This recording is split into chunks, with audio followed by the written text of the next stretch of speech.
एक औरत ने अपनी देवरानी का दिल की जलन की वजह से सारा का सारा उसका सोना चोरी करके दरख्त के नीचे छुपा दिया था। अब वो रोती रही, चिल्लाती रही। इसको तरस नहीं आया कि मैं उसको वापस दे दूं। दिल की जलन है कि उसको सुख ज्यादा मिले हुए हैं, वो मुझसे ज्यादा सुखी है। इसने ऐसे छुपा के रखा कि कभी भी ये निकलेगा नहीं। अब मौत है, मरना तो सबको है। एक दिन इस औरत की मौत हो जाती है, अच्छी खासी बड़ी उम्र की हो जाती है, फिर ये मर जाती है। तो जब इनकी कब्रें खोदी जाती हैं ना, एक कब्र में ये होती है, एक कब्र में इसके साथ वाली होती है। तो जो साथ वाली है ना, उसका पोता रोजाना अपनी दादी की कब्र पे जाता है, फूल लगाता है, हर चीज करता है। प्यार था उसको दादी के साथ, अपनी दादी से बहुत प्यार करता था हर वक्त।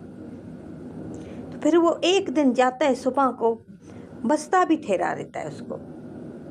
सुबह स्कूल भी बाद में जाता है, पहले दादी को प्रणाम करके जाता है, अपनी दादी के कब्र में बैठता है। बैठे बैठे इसको नींद आ जाती है, ये सो जाता है। लड़का सो जाता है तो उसके ख्वाब में दादी आती है।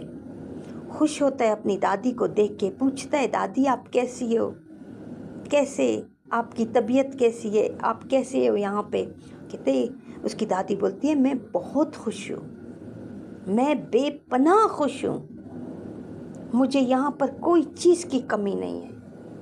मगर आज मैं आपको अपने हमसाया जो है, मेरी कब्र मेरे साथ जो है, वो बहुत अजाब में है।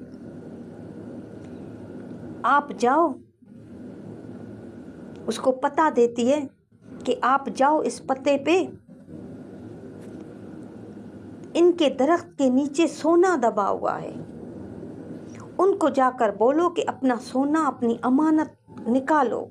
उस औरत को यहाँ पर बहुत अजाब है, जब तक ये सोना आपको नहीं मिलेगा उस वक्त तक ये अजाब में रहेगी। सारा पता उसको नींद में ही देती है, ख्वाब में ही उसको पूरा मुकम्मल पता बच्चे के ज़हन में डालती है। बच्चा जैसे उठता है, पहले तो यकीन नहीं करता, फिर कहते नहीं, दादी ने मुझको पता भी दिए, उस पत्ते पे जाके देखते हैं। घूमता उस पत्ते को आखिर तलाशता है, हमसायों से पूछता है, इधर से पूछता है, उधर से पूछता है, जाता है, दरवाज़ा खटखटाता है, फिर उसका नाम भी लेता है। वो हैरान होते हैं, इस छोटे बच्चे को हमारा नाम कैसे पता चला, ये पता कैसे आपको दिया। फिर वो कहता है कि मैं सिर्फ पैगाम देने के लिए आया हूँ कि आपकी देवरानी इस नाम की थी। कहते हाँ, ये फलानी हमारी देवरानी थी, हमारे घर की थी। कहते वो बहुत ज़्यादा गरीब हुई है। कहते हाँ, वो बहुत ज़्यादा गरीब हुई है। आप अमीर हो? कहते हाँ, हम लोग अमीर हैं, अभी भी हमारे पास बहुत कुछ है। कहते किसी वक्त में, आज से 30 साल पहले कि 35 साल पहले, मुझे याद नहीं आ रहा, इसी तरह आपका सोना गुम हुआ था। वो कहती हाँ, मेरा सारा इतना ढेर सारा सोना उसको याद आ गया कि हाँ, भूला हुआ सोना उसको याद आ गया। उसको तो परमात्मा ने बहुत कुछ दिया था, बहुत अमीर हो गए थे, मगर उसको अपना सोना याद आ गया। रोने शुरू हो गई। कहते हाँ, मेरी ऐसी लॉकेट था, ऐसे अंगूठियाँ थी, ये थी, वो थी, उसको याद आ गया अपना सोना, रोने बैठ गई। कहते हाँ, आज से इतने बरस पहले मेरा सोना गुम हुआ था। कहते जिसने आपका सोना उठाया था वो आपकी देवरानी थी, वो अब इतनी अजाब में है, उसको छुड़ाने का यही तरीका है कि आप अपनी अमानत वापस ले लो। ये दरख्त है ना, इस दरख्त के नीचे आपका सोना है, अभी अभी आप इसको खुदवाओ, अभी अभी सोना निकालो। ये हैरान हो जाते हैं, कोई खुदा का फरिश्ता आया है, ये छोटा सा बच्चा ये क्या कर रहा है? ये तो रब करवाता है ना, ये रब करवाता है, छोटा हो या बड़ा हो, ये परमात्मा खुद करवाता है। पहले तो यकीन नहीं करते, जब वो नाम लेता है सबके, उसका भी नाम लेता है, उसकी देवरानी का भी नाम लेता है, फिर थोड़ा बहुत इनको यकीन आ जाता है। क्योंकि ये बात जब सोना गुम हुआ था तो बात तो सबको पता थी कि सोना गुम हुआ है, पूरे गांव को पता था, मगर देवरानी ने उठाया ये किसी को पता नहीं था। तो वहीं पर इसका औरत का दिमाग चलता है, इनके घर वालों का दिमाग चलता है। फिर उसी वक्त मंगवाते हैं खोदने वाले को, खोदते हैं दरख्त के नीचे, वाकई वैसा का वैसा सोना 3-4 थैलियों में पैक रखा हुआ था। जैसे निकालते हैं, जैसे वो सोना निकालते हैं, ये खुश हो जाती है, उसकी अमानत उसको मिल जाती है।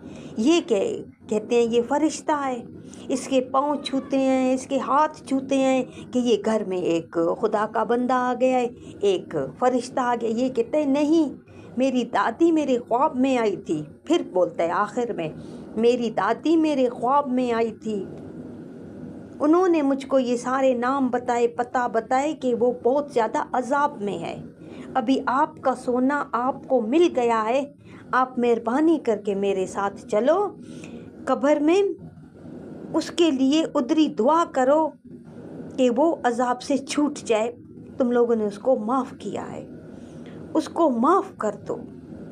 ले जाता है लड़का इनको अपने साथ उसी कब्र में। उस कब्र में वो तौबा करते हैं, उसको माफ़ करते हैं, सब चीज़ करके घर आते हैं। लड़का अपने घर चला जाता है, सारा किस्सा अपनी माँ को सुनाता है कि ऐसा ऐसा हुआ है। तो इसीलिए कहते हैं ना, जितना भी छुपाओ दूसरों की चीज़ें नहीं छुपती। कितने तक पाप करेंगे, एक ना एक दिन तो फाइल खुलेगी ना।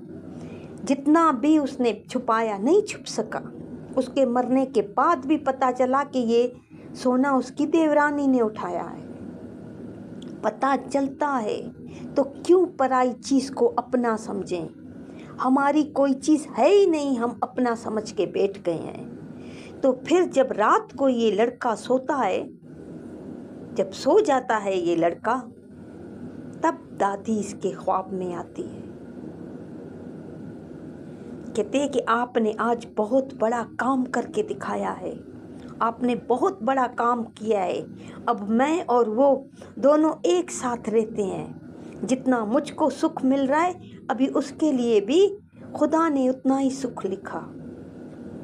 नसीब तो नहीं हुआ उसको भी, सोना उठाया पहना तो उसने भी नहीं, वैसे का वैसे पड़ा रहा। फिर फ़ायदा ना खुद को नसीब हुआ, 30-35 साल से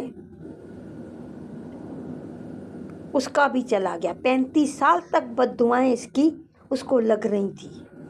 तो क्या फ़ायदा है ऐसी चीज़ों का, क्या फ़ायदा है ऐसे रिश्तों का जो हमारे लिए दुखदाई बने, हमारे शरीर के लिए दुखदाई बने? क्या फ़ायदा? किसके लिए जिएं? क्या समझें हमारा अपना है? नादानी में कई प्यारे ऐसे कर बैठते हैं, कई चीज़ें, कई जूते मंदिरों से गुम होते हैं, कई जूते मस्जिदों से गुम होते हैं, मस्जिद और मंदिर को भी बहुत प्यारे नहीं छोड़ते हैं, ले जाते हैं असली असली जूते, ले जाते हैं अपने गंदे जूते फेंक कर चले जाते हैं। कब तक पहनोगे, कहाँ तक पहनोगे, क्या करोगे, क्या करोगे? हमारी अपनी है नहीं यहाँ पर।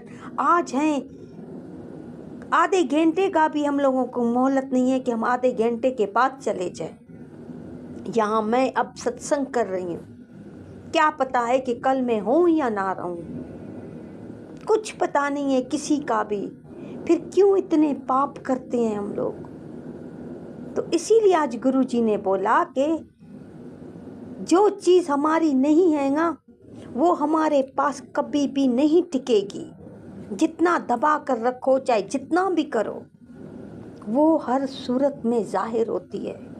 या वो चीज़ दुखदाई बन जाती है, या वो चीज़ हमसे खुद ब खुद टूट जाती है। चाहे वो रिश्ता हो, चाहे वो इस दुनिया की कोई भी पदार्थ हो, या हमारे हाथों से टूट जाएगी, या हमें दुख देकर जाएगी, या फिर चली जाएगी। जो चीज़ हमारी नहीं है उस पर हक में मत जताओ। हमें अपने पर हक जताना है, हमें अपने परमात्मा पे हक जताना है। हमारा परमात्मा है, सिर्फ हमें जीना आ जाए। जिसको जीना आता है वही जीवन सफलता होता है, और जिसको परमात्मा पाना आता है, परमात्मा उसी का होता है। परमात्मा पाओ, जीना सीखो, हर चीज़ को समझो, समझना सीखो। कई प्यारों की आदत होती है, समझते भी नहीं है, नहीं समझते, बिल्कुल नहीं समझते, समझ के भी ना समझ हो जाते हैं। मगर आज गुरु जी समझाते हैं कि समझना सीखो, समझो दुनिया क्या है, हमारी ज़िंदगी क्या है, हमें कहाँ जाना है, कहाँ रहना है, कब तक रहना है, क्यों रहना है। हर चीज़ को समझो, गहराई से लो उसको, कि हमें यहाँ पर